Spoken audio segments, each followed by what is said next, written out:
2021 সালে কার্যত স্তব্ধ হয়ে গিয়েছিল দিল্লির রাজপথ। কেন্দ্রীয় 3টি কৃষক আইন বাতিলের দাবিতে সেই সময় কৃষক আন্দোলনের জেরে দেশের রাজধানী ছিল অবরুদ্ধ। তারই পুনরাবৃত্তি কি হতে চলেছে আবার, সেই প্রশ্নই উঠছে রাজনীতির অন্দরমহলে। যদিও এবার পাঞ্জাব, হরিয়ানা, উত্তরপ্রদেশের 200টির বেশি কৃষক সংগঠন দিল্লি চলক ডাক দিয়েছে বিভিন্ন দাবি দাবা নিয়ে।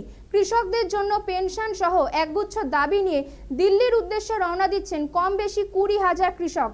প্রতিবাদী কৃষকের আন্দোলনের পর থেকে সরিয়ে আনার শেষ চেষ্টা করেছিল কেন্দ্র। সোমবার মধ্যরাতে চণ্ডীগড়ে কৃষকদের প্রতিনিধি দলের সঙ্গে বৈঠক করেন কেন্দ্রীয় কৃষি মন্ত্রী অর্জুন মুন্ডা এবং কেন্দ্রীয় ক্রেতা সুরক্ষা মন্ত্রী পীযূষ গোয়েল। দীর্ঘ 5 ঘন্টা ধরে চলে বৈঠক, কিন্তু 5 ঘন্টার বৈঠক শেষে কোনো রফাসূত্র মেলেনি। ফলে মঙ্গলবার প্রতিবাদী কৃষকদের দিল্লি চলো আন্দোলনে হবে এক প্রকার নিশ্চিত হয়ে যায়।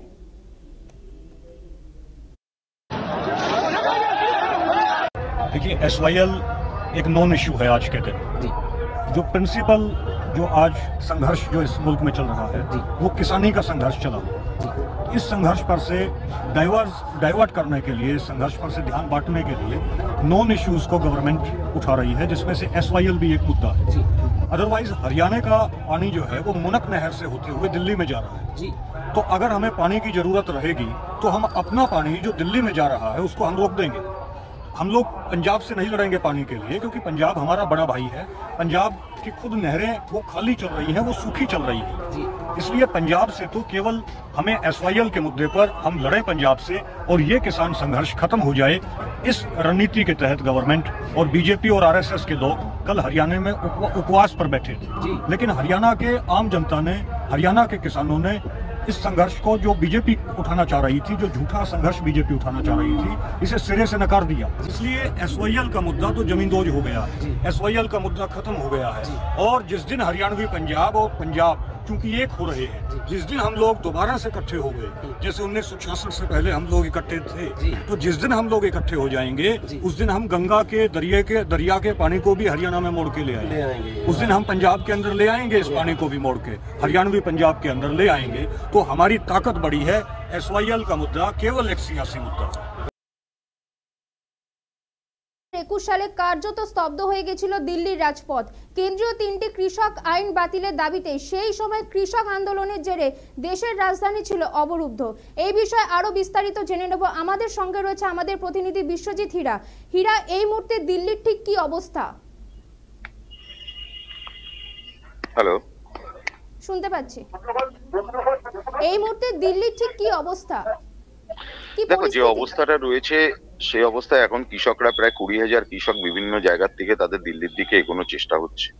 তবে প্রসঙ্গত বলে রাখা ভালো যে 2000 সালে, যেটা 2020 সালে একটা ইলেকট্রিক বিল নিয়ে ইলেকট্রিক অ্যাক্ট যেটা হয়েছিল, সেই অ্যাক্টটা প্রত্যাহার করার কথা ছিল সরকারের, এবং সেই বিষয় নিয়ে তখন থেকেই কিন্তু কৃষকদের সঙ্গে একটা সরকারের সংঘাত হয়। এবং তার আগে আমরা যখন দেখেছিলাম 2020 থেকে 2021-এর বিরুদ্ধে, সেক্ষেত্রে দিল্লি প্রায় কার্যত অবরুদ্ধ হয়েছিল 3খানা কৃষি আইন প্রত্যাহারের দাবিতে, এবং কার্যত সেই সময় সরকারকে পিছু হটতে হয়েছিল, এবং সরকারকে সেই ক্ষেত্রে সাময়িকভাবে কৃষি যে 3টে আইন ছিল সেই 3টে আইনকে সেই সময় রদ করতে হয়। এবং তারপরে যে দাবিগুলো কৃষকদের ছিল, যে ইলেকট্রিসিটি অ্যাক্ট সেটা প্রত্যাহার করতে হবে, লখিমপুরে যে মৃত কৃষকরা তাদের যে সাহায্য করা হবে, এবং প্রতিবাদী কৃষক যাদের বিরুদ্ধে কিন্তু FIR দায়ের হয়েছিল সেই সমস্ত FIR খারিজ করতে হবে। এই 3টে দাবি নিয়ে কিন্তু দীর্ঘদিন ধরেই কেন্দ্র এবং কৃষকদের মধ্যে, মূলত পাঞ্জাব, হরিয়ানা এবং মহারাষ্ট্র, এই 3 জায়গায় কৃষকদের সঙ্গে কিন্তু সংঘাতগুলো চলছিল। এবং তারপরে এখন যে কৃষকদের যে দাবি দাবাগুলো রয়েছে সেগুলো হলো ন্যূনতম যে সহায়ক মূল্য, মানে কৃষির তার যে আইন, সেই আইনটা লাগু করতে হবে, এবং কৃষক ঋণ মুকুব সেটাও করতে হবে, প্লাস স্বামীনাথন কমিশনের সমস্ত সুপারিশ কার্যকর করতে হবে। এই 3টে দাবি নিয়েই মূলত তারা অনড় অবস্থান করছে। এবং তারপরে দেখা যায় যে সোমবার মধ্যরাত পর্যন্ত মিটিং হয়, এবং সেই মিটিংয়ে অর্জুন মুন্ডা ছিলেন এবং পীযূষ গোয়েল ছিলেন, এবং দুজনে কৃষকদের 5 জন প্রতিনিধি ছিল। প্রায় 5 থেকে 5.5 ঘন্টা সেখানে মিটিং হয়।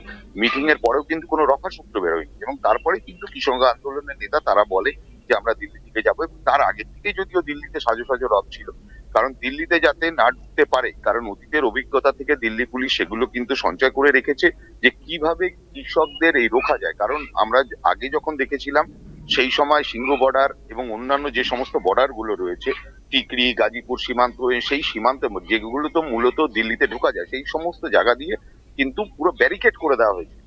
এবারেও কিন্তু সেই ব্যারিকেডই করে দেওয়া হয়েছে এবং পাশাপাশি সিমেন্টের যে কংক্রিটের ওয়ালগুলো সেই ওয়াল তুলে দেওয়া হয়েছে, রাস্তায় কাঁটাতারের ছড়িয়ে দেওয়া হয়েছে যাতে কোনো টায়ার নিয়ে কোনো কিছু না যেতে পারে। এবং তার আগে কিন্তু 144 ধারা জারি করা হয়েছে এবং সেক্ষেত্রে দিল্লি পুলিশ সরাসরি ঘোষণা করে দিয়েছে যে দিল্লিতে কোনো রকম কোনো জমায়েত করতে দেওয়া হবে না, ট্রাক্টর নিয়ে দিল্লিতে প্রবেশ সম্পূর্ণ নিষিদ্ধ।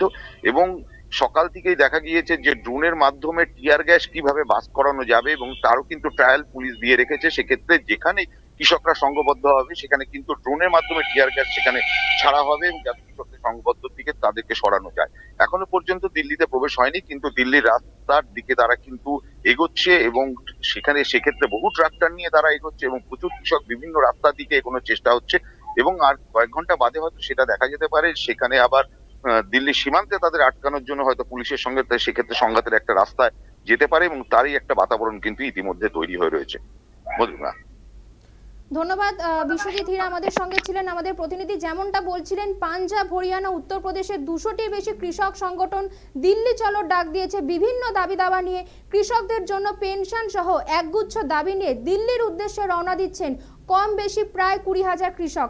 প্রতিবাদী কৃষকদের আন্দোলনের পথ থেকে সরিয়ে আনার শেষ প্রচেষ্টা করেছিল কেন্দ্র।